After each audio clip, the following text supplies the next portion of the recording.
ॐ नमो ब्रह्मादिभ्यो ब्रह्मविद्या सम्प्रदायकर्तृभ्यो वंशर्षिभ्यो महद्भ्यो नमो गुरुभ्यः। सर्वोपप्लवरहितप्रज्ञानगणप्रत्यगर्भो ब्रह्मैवाहमस्मि ब्रह्मैवाहमस्मि। नारायणं पद्मभवं वसिष्ठं शक्तिं च तत्पुत्रपराशरं च व्यासं शुकं गौडपदं महान्तं गोविन्दयोगीन्द्रमथास्य शिष्यम् शङ्कराचार्यमथास्य पद्मपादं च हस्तामलकं च शिष्यम् तं तोटकं वातिककालमन्यान् अस्मद्गुरुं सन्ततमानतोऽस्मि अस्मद्गुरुं सन्ततमानतोऽस्मि।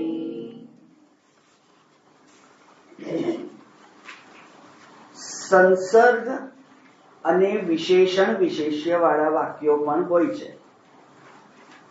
એ વાક્યો આ તત્વમસી વાક્ય સમજવા માટે યોગ્ય સાધનરૂપ બનવાના નથી, કારણ કે તત્ અને ત્વમ બે શબ્દો વચ્ચે માત્ર સંસર્ગ છે એવું નથી. એ એકબીજાના વિશેષણ વિશેષ્ય છે એવું પણ નથી. વિશેષણ વિશેષ્ય એટલે એડજેક્ટિવ એન્ડ નાઉન, તો એડજેક્ટિવ નાઉન પણ નથી એ, અને એ સંસર્ગથી પણ નથી. બંને એક જ વિભક્તિમાં છે એવું જોયું હતું આપણે. એટલે કેટલાકે જે તસ્ય તત એવું તસ્ય ત્વમ એવું કહ્યું એને નિષેધ કરવા માટે, એટલે એ તો બહુ પછીની કહેલું છે, પણ શંકરાચાર્યજીના મગજમાં કદાચ આવી ગયું હોય. બાકી એ તો હમણાં મોડર્ન નિયો વેદાંત વાળું છે. પણ એ સંસર્ગ અને વિશિષ્ટ વિશેષણ વાળા વાક્યો નથી. તો કયું વાક્ય?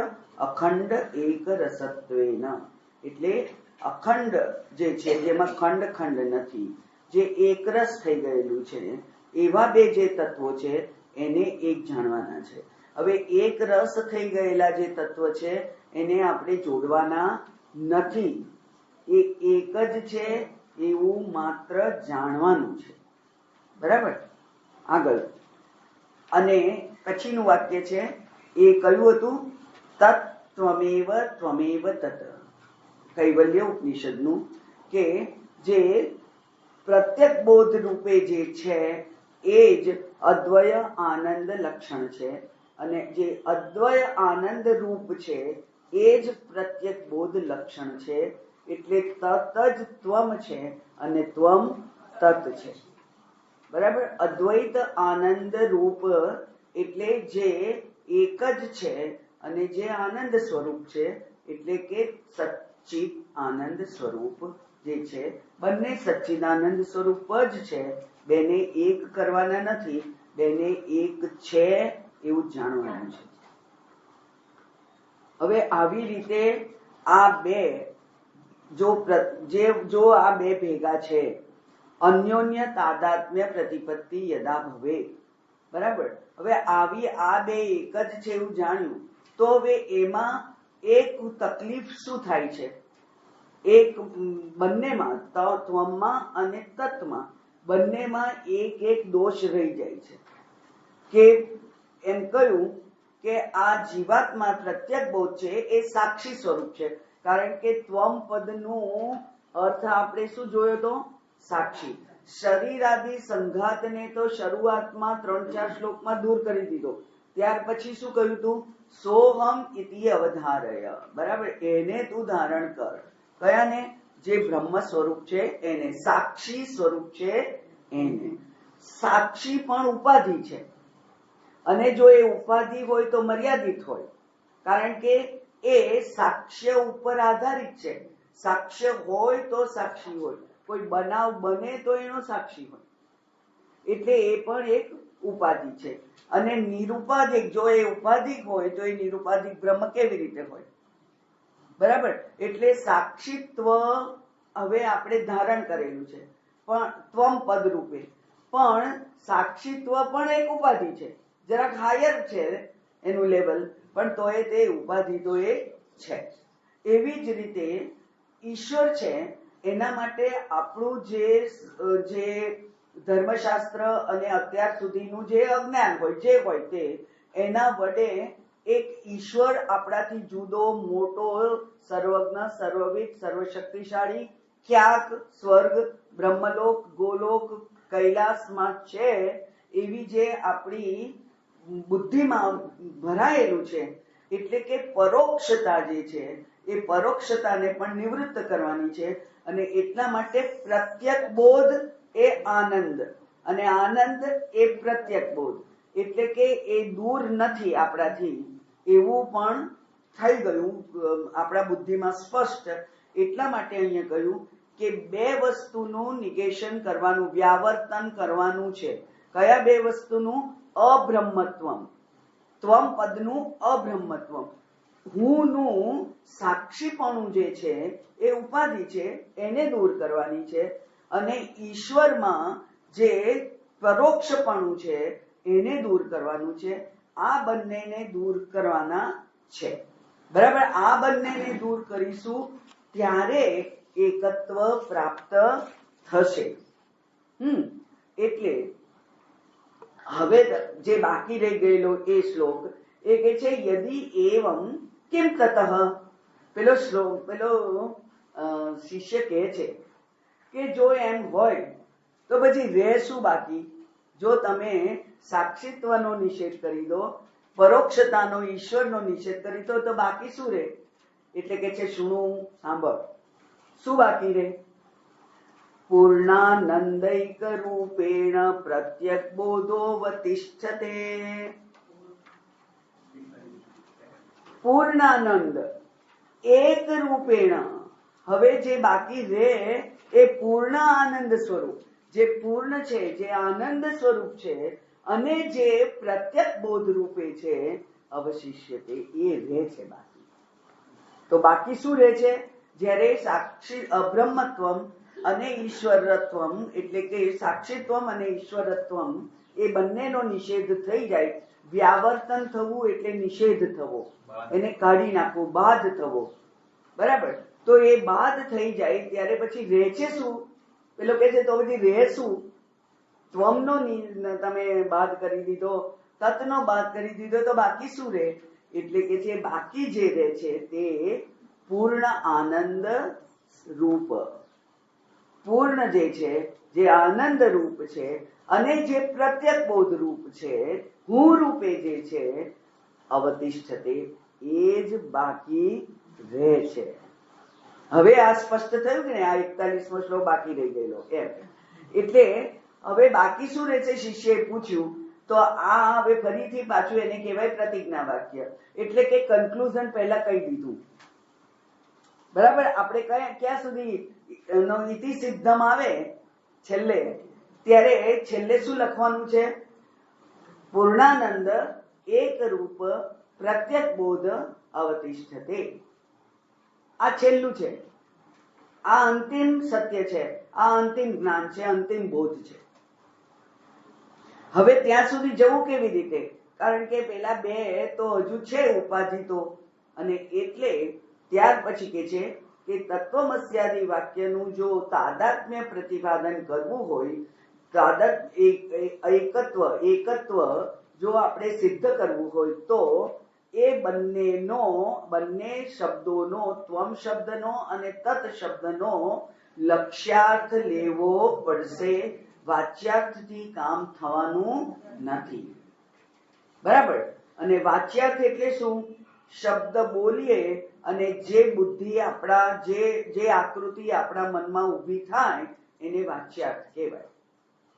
એટલે શબ્દ બોલવાની સાથે જે પદાર્થનું આપણને બોધ થાય એ વાચ્યાર્થ છે, જે સામાન્ય રીતે આપણા વ્યવહારમાં આપણે ઉપયોગ કરતા હોઈએ છીએ. હવે આ જો વાચ્યાર્થ ના ચાલે તો શું કરવાનું? તો લક્ષ્યાર્થ લેવો પડે. અને વાચ્યાર્થ જે છે એટલે હું રૂપે તો પહેલા તો આપણી બુદ્ધિ જે પ્રમાણે ચાલી છે એની આપણે વાત કરેલી કે હું જઉં છું તો શરીરને આપણે ધ્યાનમાં રાખીએ. હું દુઃખી છું, સુખી છું, કરતા છું, ભોગતા છું, મન છે. અને હું તેજસ્વી છું, હું મંદ છું, તો એ ત્યાં બુદ્ધિને આપણે ધ્યાનમાં રાખીએ છીએ. એટલે આટલા જે આપણા દેહાદી સંઘાતની જે અંગો છે એ જ અંગોમાંથી કોઈક એકનું ત્યારે ઉપયોગ થાય છે. હું રૂપે એનો જ ઉપયોગ થાય છે. છેલ્લે આપણને એ બધું બાદ કરી દીધું, કારણ કે આગળ શીખવાડી દીધું કે સંઘાત તું નથી. તો પછી હું સાક્ષી છું. અને બધા જ પ્રવક્તાઓ, બધા જ આચાર્યો એમ કહેતા હોય છે કે સાક્ષી ભાવ કેળવવો જોઈએ. બરાબર ને? એનાથી વ્યવહારિક તકલીફો ઘણી ઓછી થઈ જાય. તમે જો સાક્ષી ભાવ કેળવો તો વ્યવહારિક તકલીફો ઘણી ઓછી થઈ જાય. અને એટલે તમને જાણે કે સારું લાગવા માંડે, આનંદ લાગવા માંડે. પણ એ બ્રહ્મબોધ નથી. એ જ વાત અહીંયા જાણવાની છે. આ ગ્રંથમાં માત્ર એ જ વાત જાણવાની છે કે સાક્ષીત્વ, સાક્ષી રૂપ, સાક્ષીપણું, એ સાક્ષીપણું આપણામાં જો આવી ગયું તો આપણે ખુશ થઈ જઈએ. પણ એ અંતિમ સત્ય નથી. કારણ કે સૂર્ય સામે જોઈને હું ઘણા વર્ષો સુધી બોલતી હતી કે ભગવાન તારું તેજ મળે, સાક્ષી સ્વભાવ મળે મને. પણ એ સાક્ષી એ છેલ્લું નથી. તો સાક્ષીત્વને પણ આપણે એનો પણ નિરોધ કરવાનો છે, એનો પણ બાદ કરવાનો છે. અને એટલે અહીંયા લક્ષ્યાર્થનો ઉપયોગ કરવાનો કહ્યું કે જો તાદાત્મ્ય પ્રતિપાદન કરવું હોય, બ્રહ્મબોધ તમારે કરવો હોય, કારણ કે આપણે આગળ જોયું હતું કે તત્વમસી વાક્ય એ ઉપદેશાત્મક વાક્ય છે. પણ તત્વમસી વાક્ય સાંભળવાથી શું થાય? અહમ બ્રહ્માસ્મિ એ અનુભવ વાક્ય છે. એ અનુભવ થવો જોઈએ. અનુભવ થાય એ જ જ્ઞાન છે અને એ જ મુક્તિ આપનાર છે. એટલે અપરોક્ષ. અનુભવ એટલે અપરોક્ષ જ હોય. અનુભવ હંમેશા અપરોક્ષ જ હોય. એટલે અનુભવ, જેને હવે અનુભવ, પાછો અનુભવ શબ્દની ગૂંચવાડો શાસ્ત્રમાં સતત ચાલે છે. તો એ અનુભવ એટલે મને ઠંડી હવાનો અનુભવ થાય છે કે મને અહીંયા ટાંકણી વાગવાનો અનુભવ થાય છે, એવો આનો અનુભવ નથી. એટલે કે આ જે મર્યાદિતતા મારામાં મને દેખાય છે એ મર્યાદિતતામાંથી મારી સાપેક્ષ નિવૃત્તિ થાય છે. અને એ જ એને કહેવાય છે અનુભૂતિ. અને હું ને તમે ભલે ના કહેતા હોઈએ, પણ જે પ્રૌઢ શાસ્ત્ર છે, જે ટ્રેડિશનલ ગુરુઓ છે, એ બ્રહ્માકાર વૃત્તિનો ઉલ્લેખ કરે જ છે. એટલે કે આ જ્ઞાન થઈ ગયા પછી તમે જાગૃત અવસ્થામાં, એમાં ધ્યાન કરવાની જરૂર નથી. આંખો બંધ કરી અને મનને બંધ કરી દેવાનું નથી. જાગૃત અવસ્થામાં વિચાર કરતા કરતા તમને કોઈક એક ક્ષણ એવી થાય કે જ્યારે તમે વિચાર કરી શકો કે આ જ સત્ય છે, આના સિવાય બીજું કંઈ નથી. એને કહેવાય છે બ્રહ્માકાર વૃત્તિ. એ બ્રહ્માકાર વૃત્તિ કેવી હોય છે? કારણ કે વૃત્તિ હોય, હવે જે તમે નથી સાંભળ્યું એ સાંભળો. જો એ વૃત્તિ હોય તો વૃત્તિ થાય અને પછી એ વૃત્તિનું ફળ પણ હોય. એ વૃત્તિનું ફળ જે જ્ઞાન.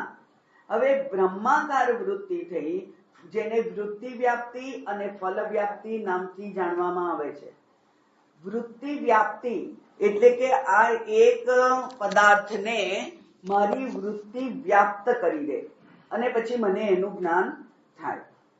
વૃત્તિ વ્યાપ્તિ થાય અને પછી આ જ્ઞાન થયું એને ફલ વ્યાપ્તિ કહેવાય. બ્રહ્માકાર વૃત્તિમાં બ્રહ્માકાર વૃત્તિ થાય પણ બ્રહ્મનો કોઈ આકાર નથી, રંગ નથી, રૂપ નથી, એટલે ફલવૃત્તિ ઉત્પન્ન ના થાય. તો એ વૃત્તિનું શું થાય? અને ત્યારે ત્યાં શાસ્ત્રમાં કહ્યું છે કે જેમ ફટકડી આ પાણીના ડોળને દૂર કરવા માટે એને આપણે વાપરીએ તો એ વાપરી અને ફટકડી નો પાવડર હોય એ ડોળને લઈને પછી ફટકડી પણ નીચે બેસી જાય, એટલે ફટકડી પછી જુદી દેખાતી નથી. એ પ્રમાણે ફલ વ્યાપ્તિ થતી નથી, વૃત્તિ વ્યાપ્તિ થાય છે. અને એ વૃત્તિને જ અનુભવ કહેવાય, જેને અનુભૂતિ કહે છે, જેને અખંડાકાર વૃત્તિ કહે છે, જેને બ્રહ્માકાર વૃત્તિ કહે છે. પણ એ ધ્યાન રાખીએ આપણે, એ ઊંઘમાં નથી થતી, ધ્યાનાવસ્થામાં નથી થતી, સ્વપ્નાવસ્થામાં નથી થતી. એટલે જ્યાં મન સુષુપ્તિ અવસ્થામાં છે એ સમયે આ બ્રહ્માકાર વૃત્તિ ઉત્પન્ન નથી થતી. અને આમ પણ જાગ્રતમાં જ વૃત્તિ ઉત્પન્ન થાય, એટલે જાગ્રત અવસ્થામાં જ આ બ્રહ્મનું જ્ઞાન થઈ શકે. માટે જાગ્રત અવસ્થામાં મૌન રાખીને શાંત ચિત્તથી આ તત્વનું જો ચિંતન થાય અને એટલી આપણી મનમાં જાગ્રત હોવા છતાં પણ મનમાં કોઈ આ દુન્યવી એવી કોઈ વૃત્તિ ઉત્પન્ન ના થાય, માત્ર બ્રહ્મનું ચિંતન હોય ત્યારે બ્રહ્માકાર વૃત્તિ થાય. એને જ અનુભૂતિ કહેવાય. પણ ટ્રેડિશનલ મહાત્માઓ આની વાત કરે છે, બાકી આની વાત જે અધિકારી શિષ્ય હોય એને ગુરુ શીખવાડતા હોય. બાકી સામાન્ય રીતે આ વાત થતી નથી, કારણ કે નહીં તો એને એક્સપિરિયન્શિયલ આનંદ કહેવાય. અનુભવનું નામ ઇંગ્લિશ છે એક્સપિરિયન્સ, અને એક્સપિરિયન્શિયલ આનંદ એ તો હંમેશા મર્યાદિત હોય, નાશ પામે, મર્યાદિત હોય.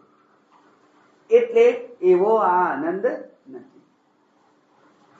માટે અહીંયા કહ્યું કે તત્વમસ્યાદિનું જે લક્ષ્યાર્થ છે એ લક્ષ્યાર્થને જોવો પડે.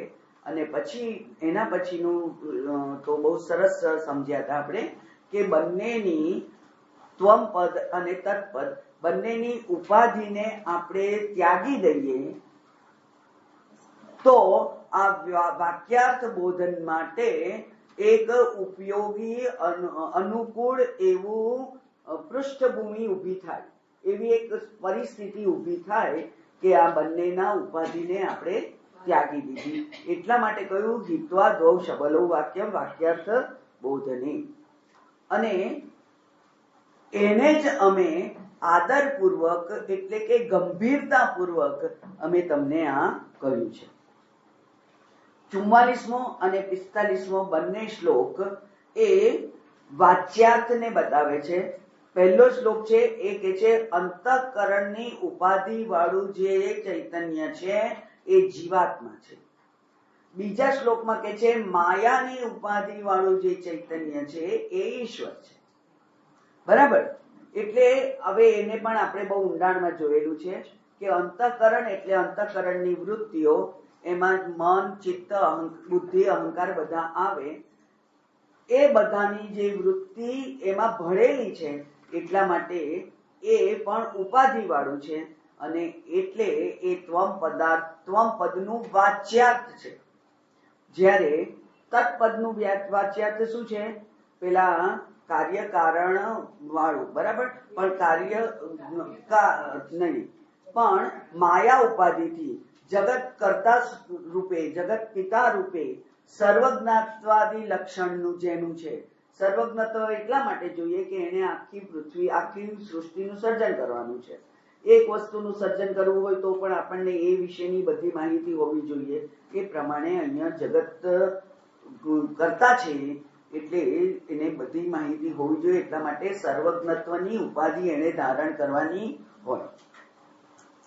અને પછી પારોક્ષ શબલમ, અને પછી શબલ કહ્યું એટલે પાછું એ ઉપાધિયુક્ત, અને પરોક્ષતા એની ઉપાધિ છે કારણ કે એ ઈશ્વર છે. પણ સત્યાત્મક, અને એટલે મેં પેલી કેનોપનિષદની વાત કહી હતી કે એ સગુણ હોય કે નિર્ગુણ હોય એમ બે બ્રહ્મ નથી. પણ જેવી રીતે બ્રહ્મા વિષ્ણુ મહેશ 3 નામ હોવા છતાં શક્તિ એક છે. જે સર્જન કરે છે બ્રહ્મા, જે પાલન કરે છે વિષ્ણુ, જે લય કરે છે એ શિવ. એવી જ રીતે જ્યારે જગત કર્તા રૂપે આપણે એને જોઈએ ત્યારે એ સગુણ બ્રહ્મ છે, અને અધિષ્ઠાન રૂપે જ્યારે એને જોઈએ ત્યારે એ નિર્ગુણ બ્રહ્મ છે. અને હવે એના પછી કહ્યું તરત જ એકદમ સીધા શબ્દોમાં કહી દીધું અહીંયા કે પ્રત્યક પરોક્ષતા એકસ્ય, એકનું પ્રત્યક છે, જીવ એ પ્રત્યક છે અને ઈશ્વર એ પરોક્ષ છે. એ બંનેનું એકત્વ. એવી રીતે સદ્વિતીયતા અને પૂર્ણતા. આ સદ્વિતીય કારણ કે આમાં બે વસ્તુ ભેગી છે ને, એવું બધા જ કોઈ પણ ધર્મના અને કોઈ પણ સંપ્રદાયના લોકો માને છે કે આ ભલે જડ છે એમ કહ્યું, પણ આ જડ તરીકે એનો નિષેધ કરવાનો નથી, એની ઉપેક્ષા પણ કરવાની નથી. જ્યાં સુધી સિદ્ધિ આપણું સાધ્ય સિદ્ધ ના થાય ત્યાં સુધી શરીર માધ્યમ ખલુ ધર્મ સાધનમ. શરીર તો સરસ સાધન છે, એ સાધનને સાધનના રૂપે સાચવવાનું છે, બરાબર. એટલે એની ઉપેક્ષા નથી કરવાની. એ જ પ્રમાણે આગળ કહ્યું, આપણે શબ્દ વાપર્યો કે દેહાદિ સંઘાતા ભિન્ન. દેહાદિ સંઘાતથી ભિન્ન. ભિન્ન કયું છે, વિરોધી નથી કહ્યું. વિરોધી, બે વિરોધી વસ્તુઓ એક સાથે ના રહી શકે. એટલે શરીર અને આત્મા એ વિરોધી નથી, એ ભિન્ન છે એકબીજાથી. કેવી રીતે ભિન્ન છે? એક વિકારી છે, એક અવિકારી છે, એક શરીર વાળું છે, એક અશરીરી છે. આમ ભિન્નતા છે એનામાં, પણ વિરોધીપણું નથી. એટલે એમણે કહ્યું કે સદ્વિતીયત્વ. આ જીવાત્મા છે, એમાં જીવ છે અને આત્મા છે. 3 શરીર એ જીવ છે, અને ચિદાભાસ અને શુદ્ધ ચૈતન્ય એ આત્મા છે. ના 3. જ્યારે શરીર છે, શરીર એટલે જે આત્મા જે જુદો છે, જે એક શરીરમાંથી બીજા શરીરમાં જે જાય છે એ છે જીવ, બરાબર ને? એ જીવ, બધા જ મર્યાદાઓ વાળો એ જીવ, જે સુખી દુખી થનારો છે એ જીવ, અને એ સુખીત્વ દુખિત્વ છે એને ઉજાડનાર જે છે એ આત્મા, બરાબર? એ આત્મા. અને એટલે જીવ આત્મા એમ બે વસ્તુ કહી આપણે. એ જે જીવાત્મા છે તે એટલે સદ્વિતીયત્વ, અને પૂર્ણતા પેલો જે છે બીજો એ તો પૂર્ણ છે. તો એ બેનું પણ વિરુદ્ધતે, એ બે વિરોધી છે, અને એટલા માટે લક્ષણાનો ઉપયોગ કરવો પડે, બરાબર. હવે લક્ષણાનો ઉપયોગ કરવાનો હોય, કેમ કરવો પડે? તો એ કે છે કે જ્યારે બે પ્રમાણ હોય, એ બે પ્રમાણ એકબીજાથી વિરોધી હોય, વિરોધી રિઝલ્ટ આપે તમને, ત્યારે લક્ષણાનો ઉપયોગ કરવો પડે, બરાબર. આપણે કોઈને કહીએ કે આ પેલો માણસ જાય છે, તો એમાં કોઈ વિરોધ થતો નથી, કારણ કે એ માણસ મનુષ્ય છે, એટલે એમાં કઈ લક્ષણાની જરૂર નથી. સીધો જ્યાં વ્યવહાર થતો હોય ત્યાં લક્ષણાની જરૂર નથી. પણ લક્ષણાની જરૂર ક્યાં પડે? આ એટલા માટે ઉપરનું પેલું અડધું વાક્ય ઉપયોગી બની જાય કે એમણે છેલ્લે ઇતિ સિદ્ધમમાં શું આવવાનું છે કહી દીધું, ત્યાં સુધી પહોંચવો છે. ત્યાં સુધી એટલે કે એને કહેવાય તાત્પર્ય. તાત્પર્ય એટલે અંતિમ બોધ. તો એ તાત્પર્ય સુધી આપણે પહોંચવું છે. હવે આ જો વાચ્યાર્થ, ત્વમ પદનો વાચ્યાર્થ અને તત્પદનો વાચ્યાર્થ આપણને તાત્પર્ય સુધી જો ના પહોંચાડી શકતો હોય તો પછી લક્ષણાનો ઉપયોગ કરવો પડે. એટલે એવું વાક્ય જ છે શાસ્ત્રમાં કે તાત્પર્ય અનવબોધો લક્ષણા બીજમ.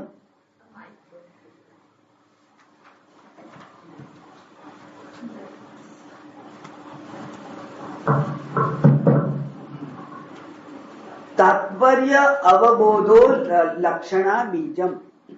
લક્ષણાનું બીજ, લક્ષણા ક્યારે વાપરવું પડે? તાત્પર્યનો બોધ ના થાય ત્યારે.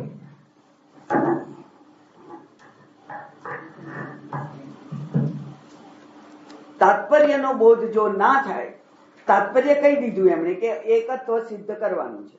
હવે એકત્વ સિદ્ધ ના થાય તો પછી લક્ષણાનો ઉપયોગ કરવો પડે. એવું અહીંયા સ્પષ્ટ કહ્યું કે માનાંતર વિરોધે, બે પ્રમાણ વિરોધ કરે. જ્યારે આપણને આંખથી દેખાય છે કે હું બિચારો જીવ, એટલે કે આપણી સામાન્ય બુદ્ધિથી ખબર પડે છે કે હું તો સુખી દુઃખી થનાર જીવ, મર્યાદિત, અને પેલો તો સર્વજ્ઞ છે, સર્વશક્તિમાન છે, મારું તો જરાય કોઈ સામર્થ્ય નથી, બધી ખબર પડે છે આપણને. તો એ જ્યારે સીધી રીતે આપણને એ બે વચ્ચેનો વિરોધ દેખાય છે ત્યારે વાચ્યાર્થથી કામ થવાનું નથી. હવે તો પછી લક્ષ્યાર્થ લેવાનું. લક્ષ્યાર્થ લેવા માટે પણ નિયમ છે. શક્ય સંબંધો લક્ષણા. આપણે ક્યાંક બહાર જવું હોય અને આપણે કહીએ કે રિક્ષા બોલાવો અથવા પેલી શું 108 બોલાવો, તો આપણે 108 ને બોલાવીએ છીએ કે 108 ચલાવે છે એને બોલાવીએ છીએ?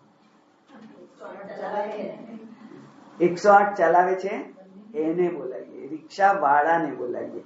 એટલે રિક્ષા અને રિક્ષા વાળા સાથે સંબંધ હોવો જોઈએ, બરાબર ને? એમ સંબંધ વગરની ગમે તે યુનિયન થાય નહીં. કાળો સૂરજ એવું કહેવાય નહીં, અંધારો સૂરજ એવું આપણાથી કહેવાય નહીં. કારણ કે સૂરજ છે એ કદી અંધારો હોય નહીં, અને ઇન્ટેલિજન્ટ ફ્લાવર પણ કહેવાય નહીં, બરાબર? કારણ કે ફૂલ હોય એ ઇન્ટેલિજન્ટ છે એવું કહેવાય. એટલે શક્ય સંબંધ કહ્યું એ લક્ષણામાં એનો ઉપયોગ કરવાનો. એનો અર્થ શું થયો કે આ વાક્ય આપણને સૂચવે છે, લાલબત્તી બતાવે છે કે તમે ગમે તેટલા બુદ્ધિશાળી હો પણ શાસ્ત્ર સંમત તર્કથી જ હંમેશા વિચાર કરવો પડે.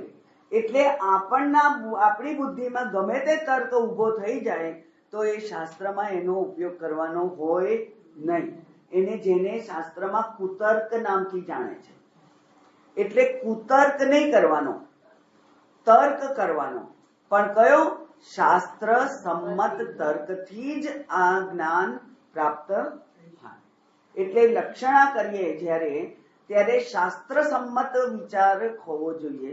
અને એટલા માટે વચ્ચે એકવાર પણ મેં કહ્યું હતું કે આપણે પ્રી કન્સીવ્ડ નોશન્સની સાથે આ વર્ગમાં ના આવવાનું હોય. આપણે આપણી બુદ્ધિને એક બીમામાં જો ઢાળી દીધી તો એ બુદ્ધિ આ ગુરુ ગમે તેવો શબ્દ બોલે એને સ્વીકારે નહીં. એટલે કોરી સ્લેટ હોય એના ઉપર લખવું સહેલું છે. એ પ્રમાણે આ જે બુદ્ધિશાળી કેટલાક, કારણ કે વૈજ્ઞાનિક હોય વગેરે, એનો કેટલીક ક્ષેત્રમાં હોય કે તર્ક કરવાનો, પણ એ તર્ક કેવો કરવાનો? તાત્પર્ય સુધી આપણને પહોંચાડે એવો. હવે એ તાત્પર્ય સુધી ધારો કે આપણે ના પહોંચ્યા તો ગેરફાયદો કોને છે? શ્રુતિને, વેદને, ગુરુને, મને, સાધકને ગેરફાયદો છે. એટલા માટે કુતર્ક નહીં કરવાનો. શાસ્ત્ર સંમત એટલે ગુરુ જે શબ્દ બોલે તે શબ્દને સ્વીકારી અને મારી બુદ્ધિ આગળ ચાલે ત્યારે હું આ શાસ્ત્રના નિષ્કર્ષ સુધી પહોંચી શકું. માટે શાસ્ત્ર સંમત તર્ક કરવાનું કહ્યું છે. કારણ કે શ્રુતિ જ કે છે કે એ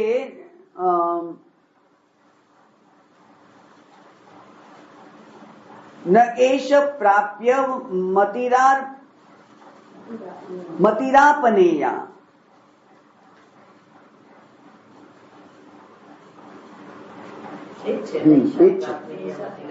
નયેશા પ્રાપ્યતે મતિરાપનેયા.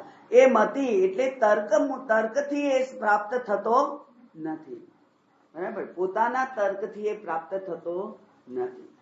એટલા માટે આ ગુરુના શબ્દોની સાથે સાથે ચાલવાનું. એટલા માટે શ્રદ્ધા જરૂરી છે, ભક્તિ જરૂરી છે. શ્રદ્ધા અને ભક્તિ હોય તો ગુરુ, કારણ કે નહીં તો તમને કોઈ પણ બીજો કોઈ પણ માણસ બોલવા આવે અહીંયા જેની સાથે તમારો રેપોર્ટ ના હોય તો તમને તમારી બુદ્ધિ એનો તરત વિરોધ કરે. એક વખત બુદ્ધિ જો વિરોધ કરવા માંડે તો બુદ્ધિ તો બહુ જ અહંકારી છે. પછી એ પોતાનો હાર, ડિફીટ ના સ્વીકારે. એટલા માટે એ બુદ્ધિ એટલે તર્ક એ શાસ્ત્ર સંમત હોય. જ્યાં માનાંતર વિરોધ થાય ત્યાં મુખ્યાર્થ. આ મુખ્યાર્થ શબ્દ એટલે જ વાચ્યાર્થ. જે મુખ્યાર્થનો મુખ્ય અર્થ એટલે કે જેને પ્રાઇમરી મિનિંગ કહેવાય, એટલા માટે એનું સંસ્કૃત છે મુખ્યાર્થ, અને પેલું સેકન્ડરી મિનિંગ કહેવાય એટલે એનો માટે શબ્દ છે વાચ્યાર્થ. તો મુખ્યાર્થ એટલે જ વાચ્યાર્થ. મુખ્યાર્થના પરિઘને ગ્રહણ કરવાથી જો માનાંતર પ્રમાણનો વિરોધ થતો હોય તો પછી મુખ્યાર્થેન અવિનાભૂતે એટલે કે મુખ્યાર્થથી અવિનાભૂત એટલે ક્લોઝલી કનેક્ટેડ, એની સાથે સંમત થાય એવો બીજો શબ્દ લેવાનો. અવિનાભૂત શબ્દ પહેલી વાર સાંભળ્યો હશે તમે અને મેં પણ. અવિનાભૂત એટલે એની સાથે ક્લોઝલી કનેક્ટેડ એવો બીજો શબ્દ લેવાનો. કોઈ પણ ડિક્શનરીમાંથી શોધી અને લઈ આવવાનો નહીં, કારણ કે ડિક્શનરીમાં તો એક શબ્દના 3, 4, 5 અર્થ હોય જેને એકબીજા સાથે કોઈ સંબંધ ના હોય. તો એટલા માટે કહ્યું પ્રતીતિ લક્ષણા ઉચ્યતે. અને પછી ત્યાર પછીના શ્લોકમાં શંકરાચાર્યજી કહે છે કે આ જે લક્ષણા છે 3 પ્રકારની છે. જહત લક્ષણા, અજહત લક્ષણા, ભાગત્યાગ લક્ષણા. તો જહત અને અજહતનો ઉપયોગ કરવાનો નથી, કારણ કે એમણે છેલ્લે કહી જ દીધું છે ન અપરાહા, ન પરાહા. બરાબર, એટલે ન અપરાહા બીજી બે જે કહી મેં, જહત અને અજહત, એનો ઉપયોગ કરવાનો નથી. આને કહેવાય દિશા સૂચન કરી દીધું છે આપણને. આ દિશામાં જ જવાનું છે તમારે. બરાબર, અને કઈ દિશામાં જવાનું છે? ભાગ ત્યાગ લક્ષણ. હવે ત્યાં સુધી તો આપણે બરાબર જોઈતું. 35 મિનિટ થઈ, રિપીટ કરતો. અને હવે સાધન અને ફળની ચર્ચા છે. 48મો શ્લોક.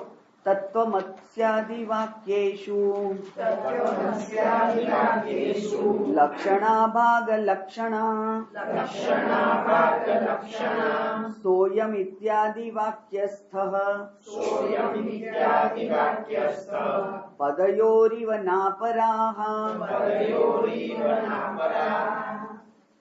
સોયમ દેવદત્તઃ વગેરે જે વાક્ય છે એવા વાક્યથી જે તત્વમસ્યાદિ વાક્યનું ભાગ ત્યાગ લક્ષણથી સમજ ઊભી કરવી, બીજા બે થી નહીં.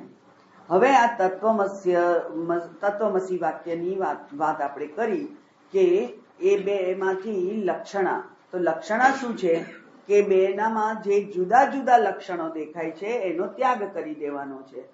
પેલો દેવદત્ત અને આ દેવદત્ત એ બેના જે જુદા લક્ષણો દેખાય છે એનો ત્યાગ કરવાનો છે, અને કારણ કે એ એક જ માણસ છે. હવે આપણને એવું કોણ કે આપણો એક કોમન ફ્રેન્ડ હોય એ લઈ આવે ને, એટલે કે જેના ઉપર તમે વિશ્વાસ કરી શકો એ માણસનું તમારે સાંભળવાનું હોય. બાકી કેટલીક વાર આપણી બુદ્ધિભ્રમ થતો હોય છે, પણ આપણો સુહૃદ, આપણો મિત્ર એ કોઈકને લઈ આવે અને એ આતંકવાદી ના હોય, આપણો મિત્ર લઈ આવ્યો હોય એટલે તો આપણે એને ઘરમાં બોલાવવાનો હોય અને બેસાડવાનો હોય અને વાત કરવાની હોય. ત્યારે એમ કે આને ના ઓળખ્યો, આપણી સાથે આમાં ભણતો તો કોલેજમાં, આમ તેમ, એમ પછી પ્રત્યભિજ્ઞા થાય. પ્રત્યભિજ્ઞા એટલે સ્મરણ થાય. પ્રત્યભિજ્ઞા એટલે સ્મરણ થાય. અંદર આપણે જયારે આમ જરા ખોદતા પછી અંદર જઈએ ત્યારે આપણને થાય કે હા બરાબર, આપણી સાથે આવો કોઈ ભણતો હતો અને એ આ છે. ભલે અત્યારે 100% જુદો દેખાય છે, પણ આ એ જ છે. એક સરસ સ્વામીજી હતા ચેન્નઈમાં, સુવિજ્ઞાનાનંદજી. એ પણ પ્રોફેસર હતા, ઇંગ્લિશના પ્રોફેસર હતા મદ્રાસ યુનિવર્સિટીમાં, અને બહુ મોટો પહાડી, એટલે કે મારા જેવો મોટો અવાજ. તો એ પણ સંન્યાસી થઈ ગયા, અને સંન્યાસી થયા પછી એ પોતાની કોલેજમાં ગયા. તો પેલો વોચમેન છે એને એમને રોક્યા. પછી એ બોલ્યા અલા, અને પેલા તરત યાદ આવી ગયું કે હો આ તો પેલા સાહેબ હતા તે છે. મને કોઈ ફોન કરે ને અને પૂછે કે તમે કોણ છો, હવે બહુ પૂર્વાશ્રમ ના હોય તો મારે જૂનું નામ ના બોલવું હોય, એટલે હું 2-3 વાર હરિઓમ હરિઓમ કરું. એને મારો અવાજ સાંભળીને ખબર પડી જ જાય કે હું કોણ છું. એક સગવડ છે મારા માટે. એટલે એને પ્રત્યભિજ્ઞા કહેવાય. એટલે સ્મરણમાં આવે કે આ તો અવાજ સાંભળેલો છે. અને આવા તો ઘણી વાર અનુભવ, મને તો અનેક વાર અનુભવ થયા છે, પણ આવા તો ઘણી અનુભવ થતા હશે આપણને કે બહુ જૂનું પછી મને આપણને યાદ આવે હા તો આ જ હતું. અને એ જે રીતે જે થાય છે એનાથી પેલા બે દેવદત્તનો જે ડિફરન્સ હતો આપણી અત્યારની બુદ્ધિમાં એ નિવૃત્ત થઈ જાય છે, અને એક દેવદત્ત જ આપણી સામે રજૂ થાય છે. એવી રીતે આ સાક્ષી સ્વરૂપ હું અને પેલો પરોક્ષ ઈશ્વર એ બે નિવૃત્ત થઈ જાય છે, અને સર્વવ્યાપી જે ચૈતન્ય છે એ જ હું છું એવી પછી આપણને બુદ્ધિ ઉત્પન્ન થાય છે. તો એ જે સર્વવ્યાપીત્વ આપણને પ્રાપ્ત થયું, તો શું પ્રાપ્ત થયું એ ત્યાર પછીના શ્લોકમાં છે. અહમ બ્રહ્મેતિ વાક્યાર્થ બોધો યાવદ દૃઢી ભવેત સમાધિ સહિતસ્તાવત અભ્યસે શ્રવણાદિકમ. આ તત્વમસી વાક્યથી અહમ બ્રહ્માસ્મિનો બોધ થાય. તત્વમસી વાક્યમાં હવે આપણને કોઈ શંકા રહી નથી. એટલે હવે જે બોધ થાય એ કયો બોધ થાય? અહમ બ્રહ્મ અસ્મિ, હું જ બ્રહ્મ છું, એવો બોધ થાય. પણ એ બોધ ટકતો નથી, કારણ કે અનાદિકાળથી જે તાદાત્મ્ય સાથે આપણે ચાલ્યા આવ્યા છે, અને કેટલીક વાર તો મેં હમણાં વચમાં જ કહ્યું હતું કે જાણ્યા છતાં તમને એમ લાગે કે આવો વ્યવહાર મારથી થાય? એક જણને મળવા, એક અમારા ટ્રસ્ટીને મળવા જવાનું હતું. મારા ગુરુજી આવ્યા હતા સાથે. તો મેં કહ્યું હા સ્વામીજી હું કપડા બદલી લઉં. અરે કે બ્રહ્મચારીને આનાથી વધારે સારા કપડા કેવા હોય કે ચલો ચલો.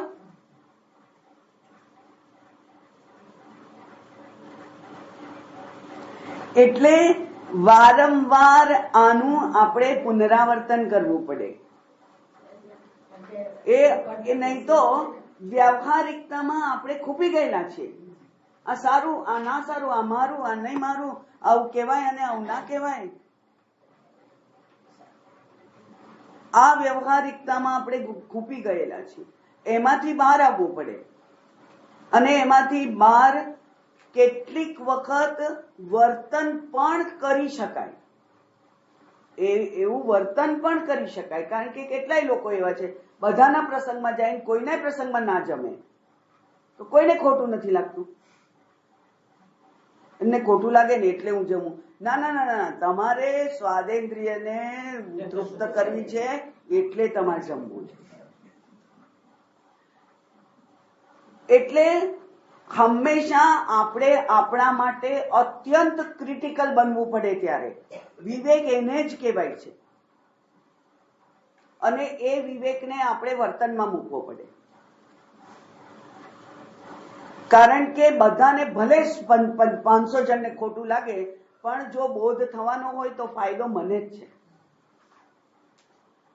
અને મારે મારા ફાયદા માટે પછી બીજા કોઈની ચિંતા કરવાની હોય નહીં.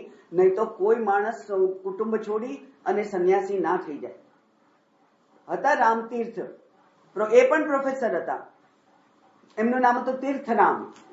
તીર્થરામ ગણિતના પ્રોફેસર હતા હરિયાણામાં. અને એમને આવું બધું સાંભળવાનું ને એવું બધું થતું હશે, ગુરુજી પાસે જતા હશે ને પછી, અને શુદ્ધ અંતઃકરણ હોય તો જલ્દી સમજાઈ ગયું હોય. અને જલ્દી સમજાઈ ગયું પછી તે ક્લાસમાં જાય, ગણિત ચાલુ કરે અને ગણિત પછી આ કથા, આત્મતત્વની કથા કરવા માંડે. તો થોડાક દિવસ વિદ્યાર્થીઓને મજા આવે, પણ પછી દરેક એ લોકોએ તો પરીક્ષા આપવાની હોય ને, એટલે એમણે ફરિયાદ કરી કે આ સાહેબ આવું કરે છે. અને પ્રિન્સિપાલે એમને બોલાયા અને પછી કે વાત તો એમની સાચી છે, તો હવે હું રાજીનામું આપી દઉં. એટલે એમણે રાજીનામું આપી દીધું. અને પછી એ ઘર ત્યાગ કરીને જતા હતા. તો એમની બહેન હતી, એણે એના નાના નાના 2 છોકરાઓ હતા, એમને શીખવાડ્યું કે જા તું એમના પગ પકડી લે, કે એ જતા રહેશે તો આપણું બધું ભરણ પોષણ કેવી રીતે થશે, કેવી રીતે આપણે જીવીશું, આમ છે તેમ છે. એટલે એમને ના જવા દે. તો એમણે કહ્યું કે ના ના. એમણે એ બાળકોને હાથ પકડીને છોડાવી દીધું પોતાને. અને પછી કે છે કે જા, જેણે તને એવું કહીને મોકલ્યા છે ને શીખવાડીને, એ જ તારું પૂરું કરશે, જા.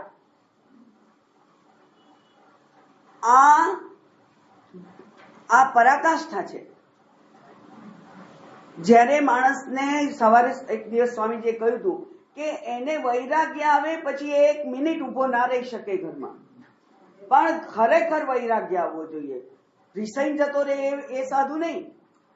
વૈરાગ્ય આવી અને જ્ઞાનના તૃપ્તિ માટે જો એ જાય તો એના માટે કોઈ દોષ નથી. શાસ્ત્ર કહે છે એના માટે કોઈ દોષ નથી. એકસ્યાર્થે કુલમ ત્યજેત, કુલસ્યાર્થે ગ્રામમ ત્યજેત, ગ્રામસ્યાર્થે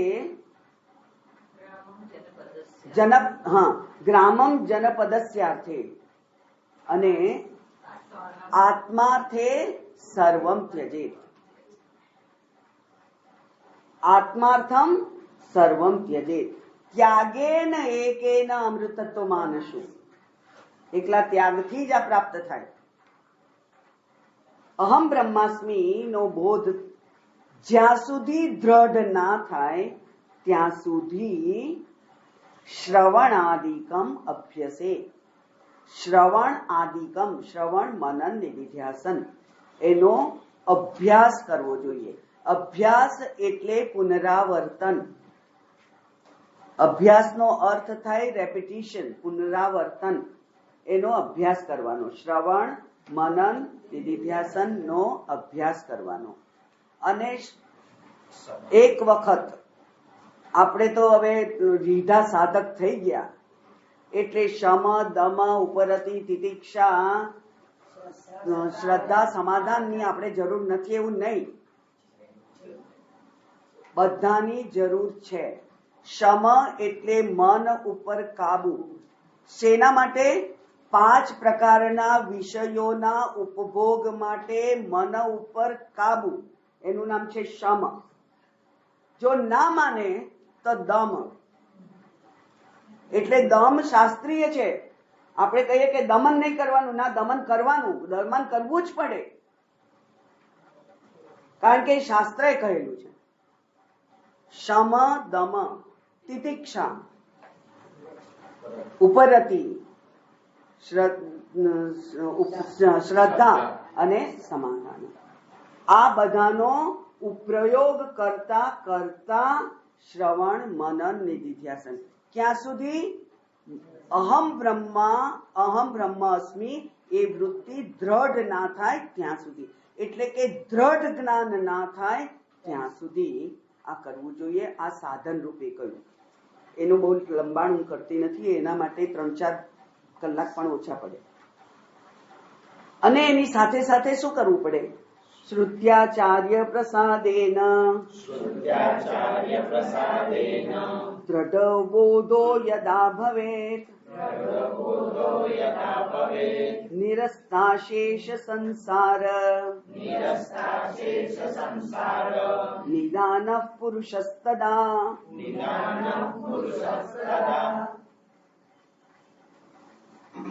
આ બોધ ક્યારે દ્રઢ થાય? દ્રઢ થવા માટે બીજું પણ એક ફેક્ટર છે જે જરૂરી છે, અને એ છે શાસ્ત્ર કૃપા, આચાર્ય કૃપા. એટલે શ્રુતિ, આચાર્ય, પ્રસાદ. પ્રસાદ એટલે એમનો આશીર્વાદ, શ્રુતિનો આશીર્વાદ અને ગુરુનો આશીર્વાદ. ગુરુ સેવા, શ્રુતિ એટલે શાસ્ત્ર, એટલે ગુરુની શુશ્રુષા. શુશ્રુષાના 2 અર્થ થાય છે, સેવા પણ થાય અને શ્રોતુમ ઈચ્છા શુશ્રુષા પણ થાય. પણ એવું બને જ કે તમે જો વારંવાર શ્રવણ કરો તો તમારા મનમાં પ્રશ્ન ઉત્પન્ન થવાનો છે, અને એવા યોગ્ય પ્રશ્ન લઈને આપણે ગુરુ પાસે જઈએ તો જેમ આ ગુરુ પ્રસન્ન થયા હતા યોગ્ય પ્રશ્નથી, એવી રીતે આપણા ગુરુ પણ આપણા ઉપર પ્રસન્ન થાય. એટલે માત્ર પગ દબાવવાના કે પાણી લાવી આપવાનું એ પણ સેવા છે, એ પણ કરવા જેવી છે. ચિન્મયાનંદજી જેવા જે એમ કહેવાય છે કે રાજ વંશમાંથી આવતા હતા, રાજવી કુટુંબમાંથી આવેલા હતા, દક્ષિણના કોઈ રાજવી કુટુંબના હતા એ, અને છતાંય આપણે છેક ત્યાં ગયા, કેટલું બધું ઊંચે હતું, અને છેક ગંગાજીમાંથી ડોલ ભરીને પાણી એ ઉપર લઈ જતા હતા. સેવા પણ કરવાની હોય અને સાથે સાથે શ્રવણ, મનન અને નિધિધ્યાસન પણ કરવાનું હોય. એટલા માટે કહ્યું શ્રુતિ, આચાર્ય, પ્રસાદથી. એટલે કે systematic learning for a length of time, એ પણ આપણે આચાર્યની સેવા જ છે. યોગ્ય આ જે ક્લાસીસ છે, ભણતર છે, એને આપણે બહુ સિરિયસલી લઈ અને બહુ કમિટમેન્ટથી એને વળગી રહી અને લાંબા સમય સુધી અધ્યયન કરીએ તો એ શ્રુતિ ગુરુનો પ્રસન્નતા આપણને પ્રાપ્ત થાય. આમ તો ગુરુ સેવા એ લાભ કહેવાય. ગુરુ સેવાની તક મળે એને લાભ કહેવાય છે. એટલે એ લાભ લેવાનો અને સાથે સાથે શ્રવણ વગેરે પણ કરવાનું. એટલે માત્ર ગુરુની સેવા કરી અને પછી ગુરુ ઊંઘી જાય એટલે આપણે નાવા જવાનું કે ફરવા જવાનું એવું નહીં. ત્યારે શ્રવણ, મનન, નિધિધ્યાસન, અને નહીં તો પછી સેવા. આવું બધું જ એક સાથે થાય ત્યારે યદા બોધ દ્રઢ ભવે, ત્યારે પછી જ્યારે બોધ દ્રઢ થાય ત્યારે હવે ફળ કે છે. એનું ફળ શું આવે? એ કે છે નિરસ્ત અશેષ સંસાર નિદાનઃ પુરુષઃ તદા, તે વખતે આ પુરુષને, આ વ્યક્તિને આ અશેષ સંસારની બધી વસ્તુઓમાંથી એને કોઈ આસક્તિ રહેતી નથી. બહુ સુંદર ઉદાહરણ આપેલું છે કોઈકે. એ કે છે કે પેલો કૂતરો હોય, આપણો પાલતુ કૂતરો, અને અરીસામાં જોઈ અને પછી એ ભસવા માંડે, કારણ કે એ તો ટેરિટોરિયલ છે ને, એને પોતાના જ ગલીમાં બીજું કૂતરું આવી જાય તો કૂતરો સહન કરે નહીં.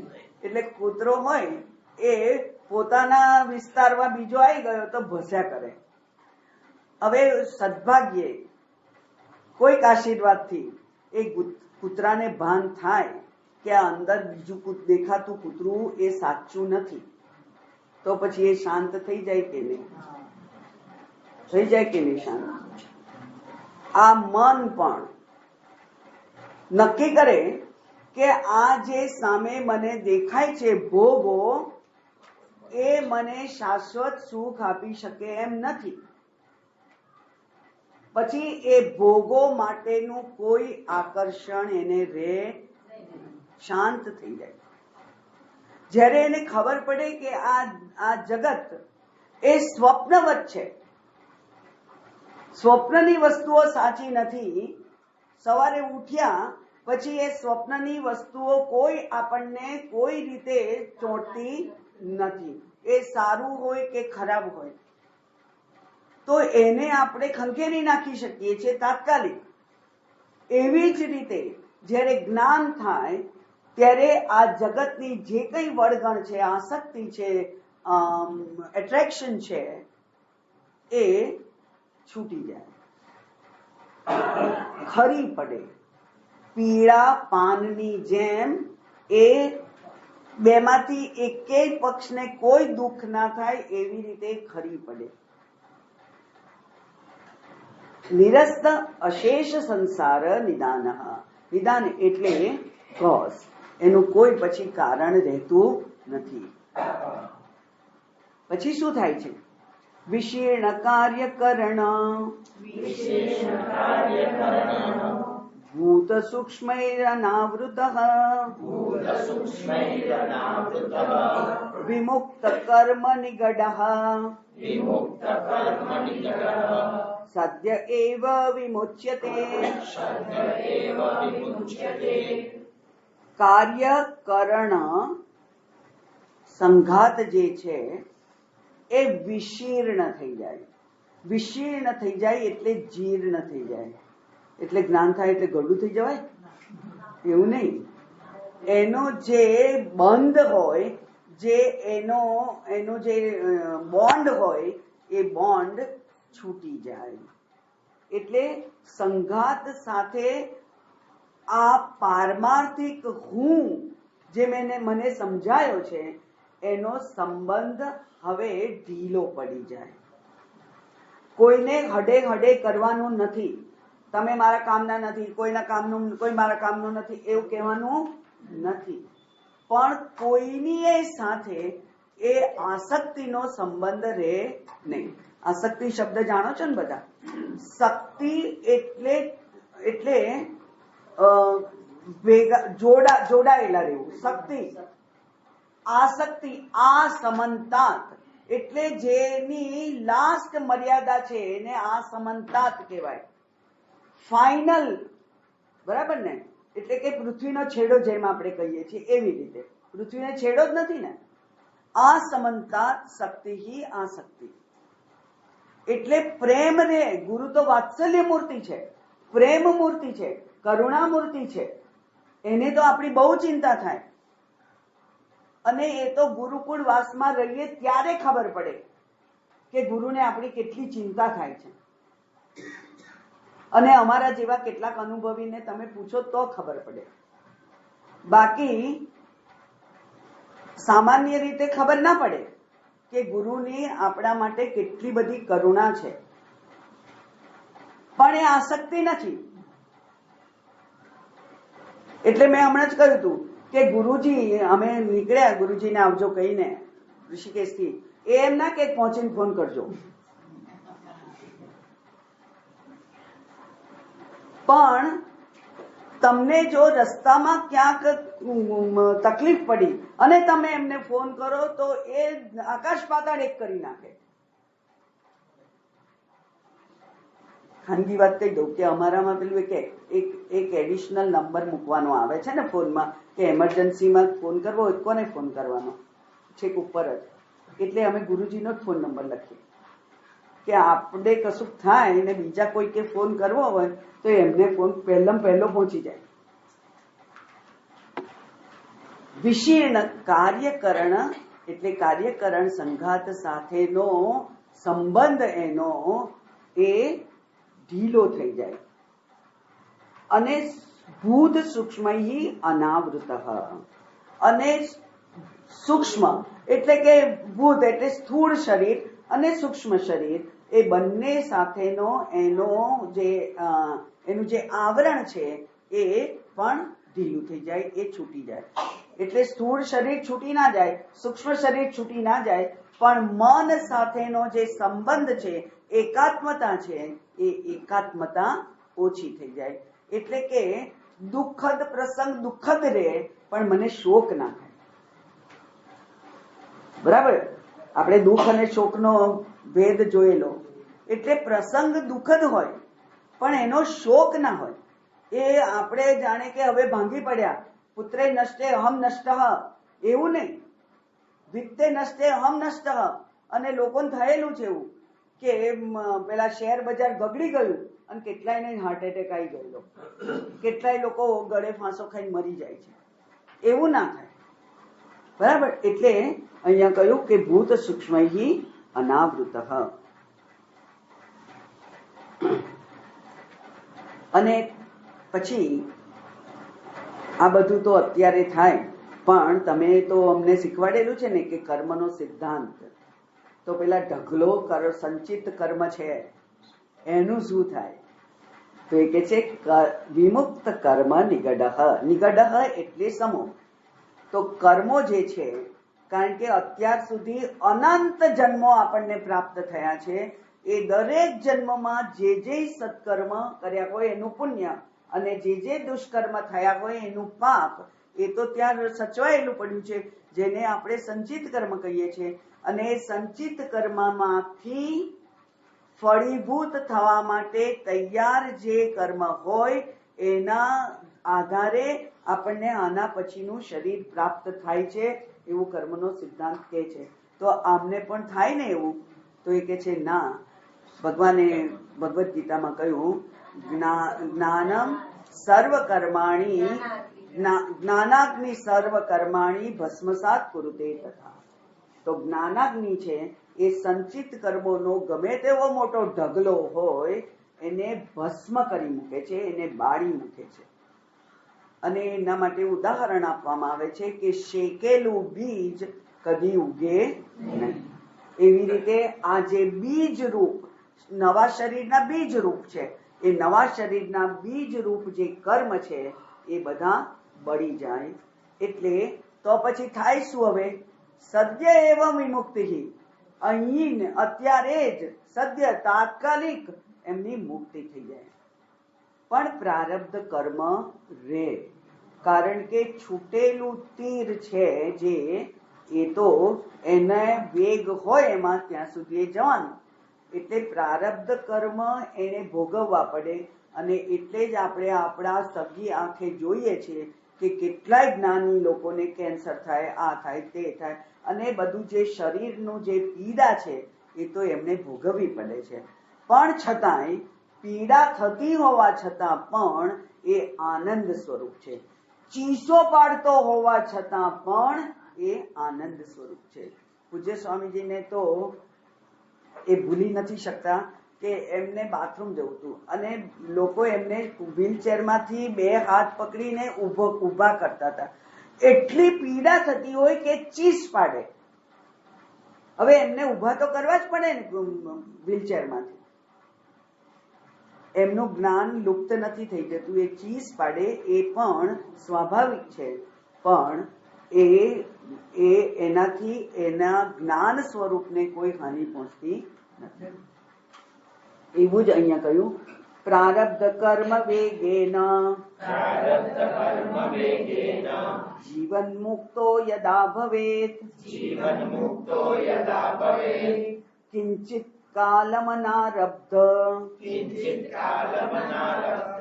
કર્મબંધસ્ય સંશયે. એટલે પ્રારબ્ધ કર્મ જે છે એના વેગથી જ્યારે એ જીવન મુક્ત બને છે, એટલે કે જીવતા જ મુક્ત છે.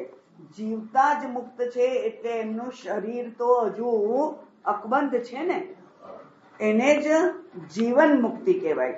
એટલે જીવનનેવ મુક્તિ, જીવન જીવતા જ મુક્તિ એવું જ્યારે થાય ત્યારે જીવન મુક્ત પુરુષ પ્રારબ્ધ કર્મના વેગ વડે કેટલોક સમય રહીને, એટલે કે જ્યાં સુધી પ્રારબ્ધ હોય ત્યાં સુધી. તમને બધાને ખબર હશે કે જીવની એક વ્યાખ્યા છે, પ્રાણ ધારણે જીવ. જ્યાં સુધી પ્રાણ ધારણ થઈ શકે ત્યાં સુધી એ જીવ કહેવાય છે. બરાબર? તો પ્રારબ્ધ છે એમાં આપણા પ્રાણ નક્કી કરેલા છે, ભગવાને પ્રાણ નક્કી કરેલા છે, અને એના આધારે પ્રાણાયામ કરી અને યોગીઓ 200, 500, 1000 વર્ષ સુધી જીવી શકતા હતા. એટલે મારા શ્વાસોશ્વાસ અને યોગીના શ્વાસોશ્વાસ હોય તો સરખો જ નંબર, જેટલો પ્રારબ્ધમાં એટલો, પણ હું તો 1 સેકન્ડમાં 70 કે એવા કઈ શ્વાસ લઉં છું ને, 1 મિનિટમાં 20 વખત, એટલા વખત 1 મિનિટમાં 20 વખત એ 21,800 શ્વાસ.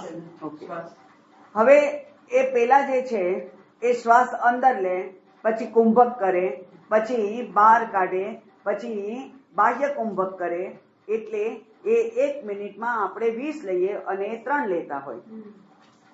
તો એ પ્રમાણે એમના જીવનનો લંબાણ વધે, વર્ષો વધે.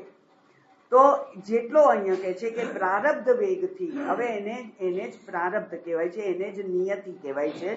એનાથી સંચિત કર્મરૂપ બંધનોનો ક્ષય થઈ જાય ત્યારે જીવન મુક્ત પુરુષ પ્રારબ્ધ કર્મના વેગ વડે કેટલોક સમય રહે છે અને પછી એની મુક્તિ થાય છે. પછી શું થાય? નિરસ્તાતિશયાનંદમ વૈષ્ણવમ પરમં પદમ પુનરાવૃત્તિ રહિતમ કૈવલ્યમ પ્રતિપદ્યતે.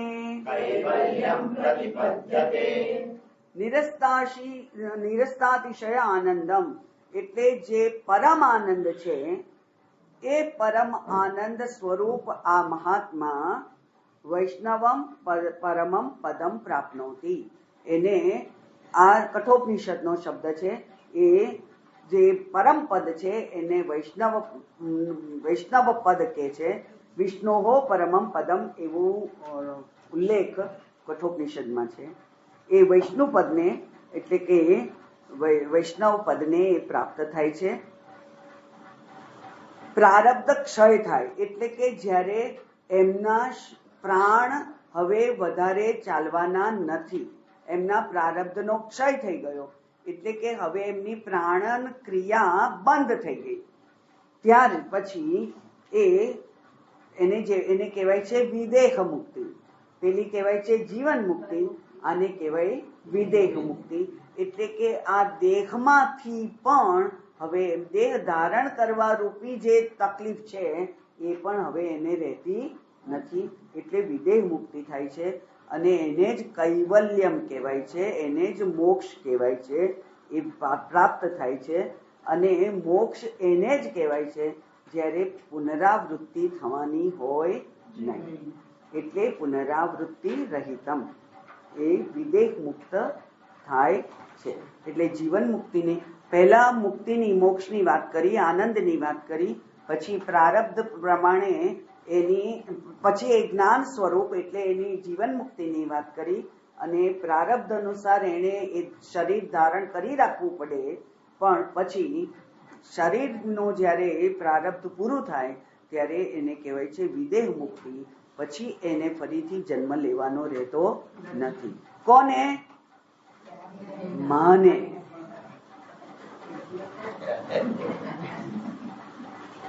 દરેક વાક્ય મને હું બોલવાનું છે આપણે, કે આ મારી વાત થાય છે, આ હું છે. જો મારે આ સ્થિતિ પ્રાપ્ત કરવી હોય તો આ સાધનાનો ક્રમ બતાવ્યો છે, અને એ સાધના કેવી રીતે કરવી એ બધાનું સ્પષ્ટતા અહીંયા કરી. અને એટલે આ તત્વમસી વાક્ય જે છે એને કેવી રીતે સમજવું, કારણ કે બધા જ જે પ્રાથમિક ગ્રંથો છે, મેં કહ્યું હતું કે પેલા શરીરની નિંદા કરવાની હોય તો વિવેક ચૂડામણીમાં 25 શ્લોક લખેલા છે, મનની નિંદા કરવાના બીજા 10 શ્લોક લખેલા છે, એમ 150 શ્લોક લગભગ છે કે જેમાં આ દેહાદી સંઘાતનું જે નિંદા છે, જે એની નિંદા કરતા કહેવા કરતા એની મર્યાદિતતા છે એ સમજાય છે. અને એટલે ચિત્રી ચડે એવા શબ્દો, આ તો મળમૂત્રની કોથળી છે એમ કહ્યું પેલા શંકરાચાર્યજીએ, અને આપણને ચિત્રી ચડવી જોઈએ. એવી રીતે જ્યારે પુનર્જન્મની વાત આવે ત્યારે એમણે કહ્યું હતું એ પ્રમાણે આપણને તો આપણા બુદ્ધિમાં જે કોઈ ચિત્રી ચડે એવો જે જીવ છે એનું પણ શરીર મળી શકે, શક્યતા બધી જ છે. 84 લાખમાંથી ગમે તે એવો જીવ, એવું શરીર આપણને મળી શકે. એ શરીર જો મારે પ્રાપ્ત ના કરવું હોય તો આ મનુષ્ય શરીર જ્યારે મળ્યું છે ત્યારે એનો અહમ બ્રહ્માસ્મિ બોધ થાય ત્યાં સુધી પ્રયત્ન કરવો, અને પ્રયત્ન કરવાની રીત, સાધનો બધું કહ્યું. એ પ્રમાણે આપણે જ્યારે દરેક વખતે હું કરીને વિચારીએ ત્યારે જ આ પેલું જે વૈરાગ્ય છે ને એ દ્રઢ થાય. પહેલા શરીર વગેરે માટે જે એનું આપણે સજાવટ કરીએ છીએ એ બધા માટે વૈરાગ્ય થાય, પછી એના તંદુરસ્તી માટે પણ ધીમે ધીમે વૈરાગ્ય થાય.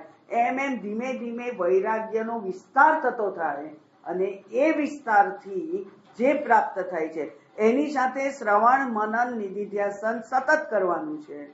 એનાથી આ જે નિધિધ્યાસન એટલે જે આઈડેન્ટિફિકેશન આપણું થયું છે શરીર સાથે એને દૂર કરવાનું છે. એટલે પેલું જે મેં તમને 2 મોકલેલા, મનોબુદ્ધિ અહંકાર ચિત્તાનિનાહ, એનું વારંવાર શ્રવણ કરવાનું, મનન કરવાનું. અને બીજું છે અસંગોહમ, હું કોણ છું, આ સતર્ક થઈને. અને એટલે જ આ પ્રાર્થના કરીએ કે પૂજા કરીએ ત્યારે પણ સતર્ક થઈને કેટલાક શબ્દો આપણી બુદ્ધિમાં અંદર ઉતરી જાય એવી રીતે જ્યારે પૂજા કરીએ, પ્રાર્થના કરીએ ત્યારે જ આપણને આ જે સ્થિતિ છે એ સ્થિતિની પ્રાપ્તિ થાય છે. આ પુણ્ય ક્ષેત્રમાં મને અત્યંત આનંદ થાય એવી રીતે આ વાક્યવૃત્તિ ગ્રંથનું ઉદ્ઘાટન થયું છે. એનો શ્રેય આ ગુરુ પરંપરાને જાય છે, કારણ કે આટલા ઉત્સાહથી, ક્યારેય આટલા આનંદ સાથે સંતોષ થાય એવી રીતે જો કશુંક ઉદ્ઘાટિત થયું હોય તો મને એમ ખ્યાલ આવે છે અત્યારે કે આ કદાચ પહેલી વાર છે કે જેમાં અત્યંત સંતોષ છે કે મારે જે કહેવાનું હતું એ બધું મેં કહ્યું છે. એનું શ્રેય છે આ ગુરુ પરંપરાને, આ તીર્થ ક્ષેત્રને, આ હિમાલય જેવા પવિત્ર સ્થળને એનું શ્રેય જાય છે. ઓમ પૂર્ણમદ પૂર્ણમિદં પૂર્ણાત પૂર્ણમુદચ્યતે પૂર્ણસ્ય પૂર્ણમાદાય પૂર્ણ ज्ञानमेवावशिष्यते। ओम शांति शांति शांति। हरि ओम। श्री गुरुभ्यो नमः।